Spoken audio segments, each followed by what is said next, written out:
এবার পাকিস্তানের থেকে হাতছাড়া হচ্ছে পিওকে। এটাই কি তবে মোক্ষম সুযোগ ভারতের পিওকে ভারতভুক্ত করার? হ্যাঁ, এখন আগুন জ্বলছে পাক অধিকৃত কাশ্মীর বা পিওকেতে, যেই আগুন নেভানোর ক্ষমতা স্বয়ং পাকিস্তানি সেনাপ্রধান আসিম মুনিরেরও নেই। বিশ্বমঞ্চে পাকিস্তান যাকে বছরের পর বছর ধরে আজাদ কাশ্মীর বলে ভণ্ড প্রোপাগান্ডা চালিয়ে আসছিল, আজ তার আসল মুখোশ পুরো দুনিয়ার সামনে ছিঁড়ে গেছে। পরিস্থিতি এখন এতটাই ভয়ানক যে পিওকেতে আজ তৈরি হয়েছে এক চরম গৃহযুদ্ধের পরিবেশ। ঠিক কী ঘটনা ঘটেছে সেখানে, আসুন তা বিশদে আলোচনা করা যাক আজকের এই ভিডিওতে। আজ তথা 9 জুন পিওকেতে স্থানীয় নির্বাচনের মনোনয়ন জমা দেওয়ার কথা ছিল, কিন্তু এই দিনটাকে কেন্দ্র করে Jammu Kashmir joint Awami action committee ডাক দিয়েছে এক ঐতিহাসিক ও অভূতপূর্ব লকডাউনে। এর ফলে দীর্ঘমেয়াদী শাটডাউন, সমস্ত দোকানপাট বন্ধ, রাস্তাঘাটে জ্যাম এবং অনির্দিষ্টকালের জন্য অবস্থান ধর্মঘটে স্তব্ধ হয়ে গেছে এখন পুরো অঞ্চল। আর এই আন্দোলন দমাতে পাকিস্তান প্রশাসন যে রূপ ধারণ করেছে তা কোনো গণতান্ত্রিক দেশের হতে পারে না। এক বর্বর দখলদার বাহিনীর প্রতিচ্ছবি তৈরি করেছে সেখানে পাকিস্তান। বাইরের দুনিয়া থেকে পিওকে সম্পূর্ণ বিচ্ছিন্ন করতে মোবাইল নেটওয়ার্ক, ইন্টারনেট এবং সমস্ত সোশ্যাল মিডিয়া পুরোপুরি ব্ল্যাক আউট করে দেওয়া হয়েছে সেখানে। তবে মজার ব্যাপার হলো, ওখানকার মূল সেলুলার কোম্পানিটি সরাসরি পাকিস্তানি সশস্ত্র বাহিনীর মালিকানাধীন। মুজাফফরাবাদ সহ সমস্ত সংবেদনশীল এলাকায় মোতায়েন করা হয়েছে পাকিস্তান রেঞ্জার্স, ফেডারেল পুলিশ এবং স্নাইপার।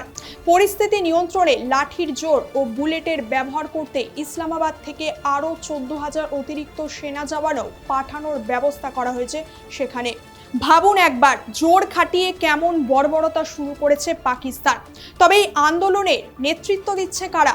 2023 সালে পিওকের সাধারণ ব্যবসায়ী, আইনজীবী, শিক্ষার্থী এবং আম জনতাকে নিয়ে গঠিত হওয়ায় Jammu Kashmir joint Awami action committee এর নেতৃত্ব দিচ্ছে বর্তমানে।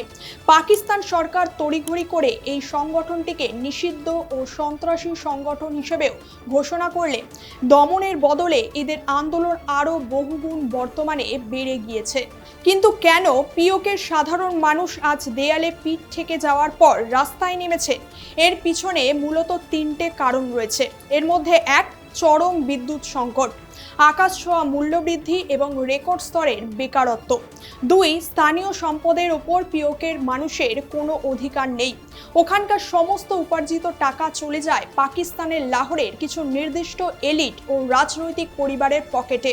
এবং 3, 2023 সালের অক্টোবর মাসে হওয়া মুজাফফরাবাদ চুক্তি পাকিস্তান সরকার দ্বারা পুরোপুরি অমান্য ও অকার্যকর করে রাখা হয়েছে। সেই সঙ্গে এই গণবিদ্রোহে এই কমিটির পক্ষ থেকে মোট 38টি দাবিও রাখা হয়েছে, যার প্রধান দিকগুলো হলো, যেমন 1, আটার ওপর সরকারি ভর্তুকি বা সাবসিডি পুনর্বহাল করা এবং অন্যায়ভাবে নেওয়া ট্যাক্স বাতিল করা। 2, পাকিস্তানের ফেডারেল চাকরিতে কাশ্মীরদের জন্য নির্দিষ্ট সংরক্ষণ বা রিজার্ভেশন দেওয়া। 3, স্থানীয় ব্যবসায়ীদের জন্য বিশেষ ত্রাণ প্যাকেজ ঘোষণা এবং অন্যান্য টোল প্লাজাগুলো তুলে দেওয়া।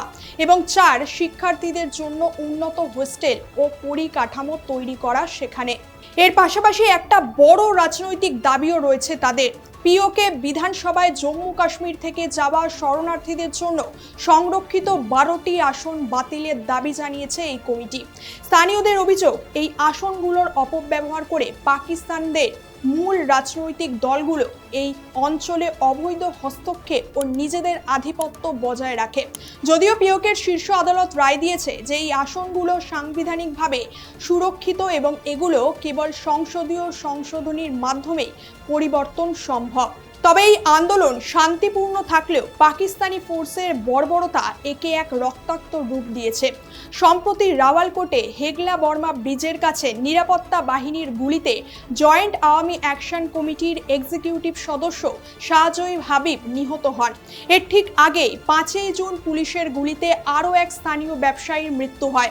এই 2 মৃত্যুর ঘটনা পুরো অঞ্চলে মূলত বারুদে আগুন দেবার মতো কাজ করেছে।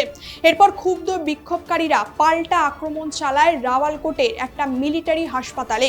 সেখানে 4 জন পাকিস্তানি সেনা অফিসার সহ নিহত এবং 20 জন আহত হন। এরপর 7 জুনের রক্তক্ষয়ী সংঘর্ষে পুলিশের গুলিতে 7 জনেরও বেশি সাধারণ নাগরিক নিহত হন, বহু মানুষ আহত হন এবং 70 জনেরও বেশি মানুষকে খাঁচায় বন্দি করার মতো হেফাজতে নিয়ে যাওয়া হয়। এই সংঘর্ষে 4 জন পুলিশ কর্মীও প্রাণ হারিয়েছেন। কিন্তু আসল সত্য কি ধামাচাপা দেয়া যায়? রাওয়ালকোটের কাছে আহতদের রক্তদান করতে আসা সাধারণ মানুষের ওপরও পাকিস্তানি সেনাবাহিনী নির্বিচারে গুলি চালায়। তারা হাসপাতাল কর্তৃপক্ষের ওপর চরম চাপ সৃষ্টি করেছিল যাতে মৃত অন্তত 11 জন ও 70-এরও বেশি আহতের আসল সংখ্যা লুকিয়ে ফেলা হয়। কিন্তু ওখানকার সাহসী ও বিবেকবান ডাক্তাররা অ্যাম্বুলেন্সে যাতায়াত ও রক্তদানের সমস্ত রেকর্ড বাইরে ফাঁস করে দিয়ে পাকিস্তানি সেনাদের মুখে এক প্রকার চুনকালি লেপে দিয়েছে। শুধু তাই নয়, ক্ষুব্ধ গ্রামবাসীদের তাড়া খেয়ে পাকিস্তানি পাঞ্জাব থেকে আসা রেঞ্জার্স ও সৈন্যদের নিজেদের বন্দুক, দামি গাড়ি, এমনকি নিজেদের উর্দি ফেলে প্রাণ ভয়ে পালিয়ে যেতে হয়েছে। আর স্থানীয় মানুষ আজ সেই পাকিস্তানি সেনাদের উর্দি, লাঠির ডগায় ও খুঁটিতে ঝুলিয়ে রেখে সেনাবাহিনীর ওপর তীব্র উপহাস করছে। এখানে আরও একটা অত্যন্ত গুরুত্বপূর্ণ অভ্যন্তরীণ ফাটলও তৈরি হয়েছে। দমন পীড়নে অংশ নেওয়ার রেঞ্জার্স ও পাকিস্তানি ফোর্সের সিংহভাগ সদস্য পাঞ্জাবি হওয়ায় তারা স্থানীয় কাশ্মীরি জনগণের ওপর নির্মম অত্যাচার চালাচ্ছে, যা স্থানীয়দের মনে পাঞ্জাবি লবির প্রতি ক্ষোভ আরও বাড়িয়ে দিয়েছে। অন্যদিকে পিওকের স্থানীয় পুলিশ এই মুহূর্তে পুরোপুরি একপাশে সরে বসেছে এবং নিজেদের মানুষের ওপর গুলি চালাতে চরম দ্বিধাবোধ করছেন, যা এই আন্দোলনের একটা মস্ত বড় টার্নিং পয়েন্ট। দেখুন, বাস্তবতা হলো পাকিস্তান পিওকে নিজেদের অংশ বলে দাবি করলেও গত 70 বছরে সেখানে কোনো ভালো হাসপাতাল, বাস স্ট্যান্ড, আন্তর্জাতিক বিমানবন্দর, রেল স্টেশন বা উচ্চ শিক্ষা প্রতিষ্ঠান তৈরি করতে পারেনি। চিকিৎসার পরিকাঠামো এতটাই সেখানে কঙ্কালসার যে গর্ভবতী মহিলাদের চিকিৎসার জন্য পাকিস্তানে পাঞ্জাবে যেতে হয় এবং যাতায়াতের দীর্ঘ ও ভাঙাচোরা রাস্তার ঝাঁকুনিতে পথেই বহু মহিলার গর্ভপাত পর্যন্ত হয়ে যায়। এমনকি ডাক্তারদের বেতন দেওয়ার টাকাও নেই এবং চিকিৎসার সরঞ্জামও সেখানে নেই। অতীতে ভারতের শ্রীনগর বা অনন্তনাগে হুরিয়াতের উস্কানিতে পাথরবাজি বা বন্ধের ক্যালেন্ডারকে পাকিস্তান বুক ফুলিয়ে সমর্থন করলেও আজ নিজেদের দখলকৃত এলাকায় যখন মানুষ অধিকারের দাবিতে লড়ছে, তখন পাকিস্তান সরকার তাদের দেশদ্রোহী, ভারতের রয়ের এজেন্ট বা ইসরায়েলের মোসাদের এজেন্ট বলে আখ্যা দিচ্ছে। কিন্তু এবার আর পার পাচ্ছে না পাকিস্তান। আন্তর্জাতিক স্তরেও কানাডা, ব্রিটেন এবং আমেরিকা তাদের নাগরিকদের স্পষ্ট নির্দেশ দিয়েছে যে তারা যেন পিওকে, গিলগিট বাল্তিস্তান এবং নিয়ন্ত্রণ রেখা সংলগ্ন এলাকায় যাতায়াত সম্পূর্ণ এড়িয়ে চলে। স্থানীয় প্রশাসনও 5 থেকে 20 জুন পর্যন্ত পর্যটকদের সেখানে না যাওয়ার নির্দেশ দিয়েছে। এক্ষেত্রে সবচেয়ে বড় ধাক্কাটা এসেছে ব্রিটেনের পক্ষ থেকে। ব্রিটেনের সংসদে 30 জনেরও বেশি সংসদ সদস্য সে দেশের পররাষ্ট্রমন্ত্রী ইভেট কুপারকে চিঠি লিখে পিওকের মানবাধিকার লঙ্ঘন ও ইন্টারনেট ব্ল্যাকআউট নিয়ে গভীর উদ্বেগ প্রকাশ করেছেন। All party parliamentary group on কাশ্মীরের চেয়ারম্যান ইমরান হোসেন এই পাশবিক হামলার তীব্র নিন্দা করেছেন। ব্রিটেনে বসবাসকারী বিপুল সংখ্যক কাশ্মীরি নাগরিক ইন্টারনেট বন্ধ থাকায় পিওকেতে থাকা তাদের আত্মীয় স্বজনদের সাথেও কোনো যোগাযোগ করতে পারছেন না, যা আন্তর্জাতিক চাপকে আরও বাড়িয়ে দিয়েছে। এই তীব্র সমালোচনার মুখে পাকিস্তানের পররাষ্ট্র মন্ত্রণালয় এখন যেন ছটফট করছেন। তারা অত্যন্ত ঘাবড়ে গিয়ে ব্রিটেনের 30 জন সংসদের বিবৃতিতে ইল ইনফর্মড অর্থাৎ তথ্যহীন বা বিভ্রান্তিকর, কাল্পনিক বলে উড়িয়ে দেওয়ার চেষ্টা করছে। কিন্তু আমেরিকা, কানাডা ও ব্রিটেনের এই ট্রাভেল অ্যাডভাইজারি পাকিস্তানের বছরের পর বছর ধরে চালানো আজাদ কাশ্মীরের ভণ্ড প্রোপাগান্ডাকে বিশ্ব সমক্ষে পুরোপুরি ধুলোয় মিশিয়ে দিয়েছে। অধিকাংশ বিশেষজ্ঞদের মতে এই বর্তমান পরিস্থিতি পাকিস্তানি সেনাবাহিনীর দুটো বড় অভ্যন্তরীণ দুর্বলতা বা ফাটলকেও সামনে এনে দিয়েছে। 2023 সালে প্রাক্তন প্রধানমন্ত্রী ইমরান খানের গ্রেপ্তারের পর থেকেই সেনাবাহিনীর নিচের স্তর ও মাঝারি স্তরের কর্মকর্তাদের পরিবারগুলোর মধ্যে শীর্ষ নেতৃত্বের বিরুদ্ধে তীব্র অসন্তোষ দানা বাঁধে। তাই নিজের দেশের সাধারণ মানুষের ওপর বারবার গুলি চালাতে বাধ্য করা হলে এই জুনিয়র অফিসাররা যে কোনো মুহূর্তে চেইন অফ কমান্ড অমান্য করে এক বড় সেনা বিদ্রোহ ঘটাতে পারে। ইতিহাস সাক্ষী আছে 70 ও 80-র দশকে জেনারেল জিয়াউল হকের আমলে ইমান, তাকওয়া, জিহাদ ফি সাবিলিল্লাহ নীতিতে দীক্ষিত কঠোরপন্থী জুনিয়র অফিসাররা যদি মনে করেন শীর্ষ নেতৃত্ব আমেরিকার বা অন্য কোনো চাপে তাদের ধর্মীয় বিশ্বাসের পরিপন্থীতে কাজ করছে, তবে তারা জেনারেলের হুকুম অমান্য করে সেনা অভ্যুত্থান ঘটিয়ে দিতে পারে।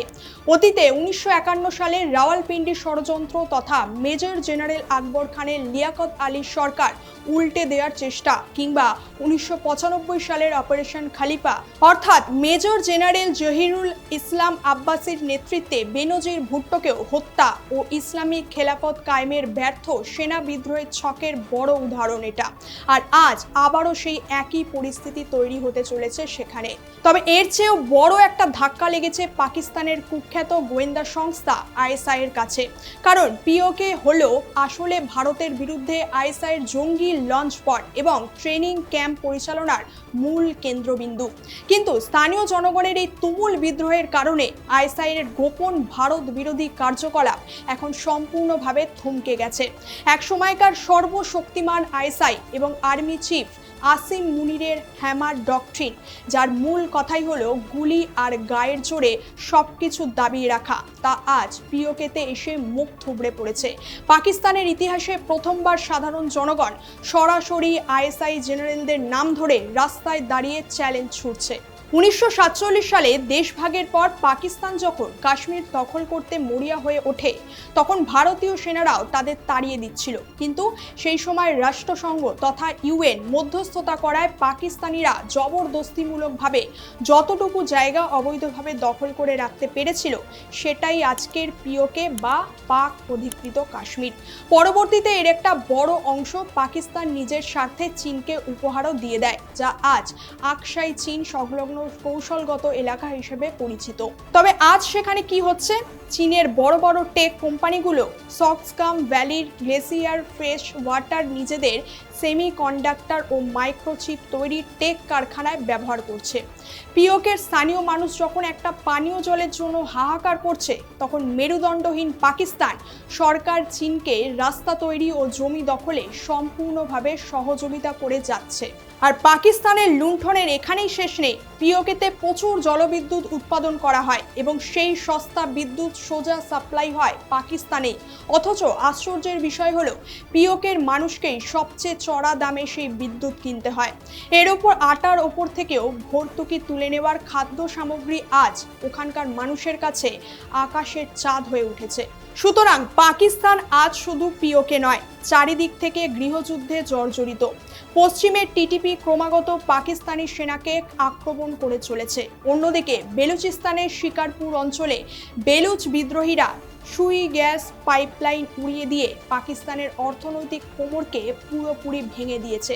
আর এই চরম ডামাডোলের মধ্যেই ভারতের স্বরাষ্ট্রমন্ত্রী অমিত শাহের সেই ঐতিহাসিক ঘোষণা, পিওকে ভারতকে ফিরিয়ে আনা হবে, তার সমীকরণটা এখন জলের মতো স্পষ্ট হয়ে উঠেছে। দেখুন, ভারতের রণকৌশল মূলত দুটো পর্যায়ে কাজ করছে এক্ষেত্রে। এর মধ্যে প্রথম পর্যায় হলো বিগত কয়েক বছরে ভারত শাসিত জম্মু কাশ্মীরে রেকর্ড পরিমাণ পর্যটক গেছেন। বন্দে ভারত ট্রেনের মতো আধুনিক পরিকাঠামো তৈরিও হয়েছে এবং ব্যাপক উন্নয়ন সুনিশ্চিত হয়েছে। পিওকের মানুষ আজ সোশ্যাল মিডিয়ার মাধ্যমে ভারতীয় কাশ্মীরের এই সুখ, শান্তি ও স্বাধীনতার সাথে নিজেদের লাঞ্ছনার তুলনা করতে শুরু করেছে। এবং দ্বিতীয় পর্যায় হলো পাকিস্তানের এই চরম দেউলিয়াপনা এবং পিওকের জনগণের পাকিস্তান থেকে নেব আজাদি স্লোগানের মাঝে ভারত এবার হয়তো তার চূড়ান্ত চালটা চালবে। ভারত পিওকের উৎপীড়িত জনগণকে বলতে পারে, তোমরা আমাদের সাথে যুক্ত হয়ে যাও, আমরা তোমাদের প্রকৃত উন্নয়ন, মর্যাদা ও স্বাধীনতা দেব। অন্যদিকে জম্মু কাশ্মীর জয়েন্ট আওয়ামী অ্যাকশন কমিটির নেতারা ইতিমধ্যেই জনগণকে অন্তত 1 মাসের রেশন মজুত করার আহ্বান জানিয়েছে, যা ইঙ্গিত দিচ্ছে এই লড়াই দীর্ঘস্থায়ী হতে চলেছে।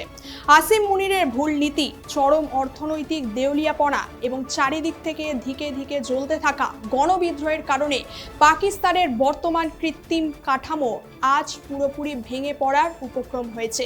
পাক অধিকৃত কাশ্মীরের ওপর পাকিস্তানের অবৈধ দখলদারিত্ব আজ সত্যি তার শেষ দিনগুলো গুনছে। ভারতের মানচিত্রে পিওকের পুনর্মিলন এখন হয়তো কেবলই সময়ের অপেক্ষা। তবে আপনার কি মনে হয়, ভারত কি এখনই পিওকে ফিরিয়ে নেওয়ার সঠিক সুযোগ পাবে? আপনার মতামত অবশ্যই কমেন্ট করে জানাবেন। আর ভিডিওটা ভালো লাগলে একটা লাইক এবং শেয়ার করে দেবেন। দেখা হচ্ছে পরের ভিডিওতে। ভালো থাকবেন এবং চোখ রাখবেন টকেটিভ বাংলায়। ধন্যবাদ।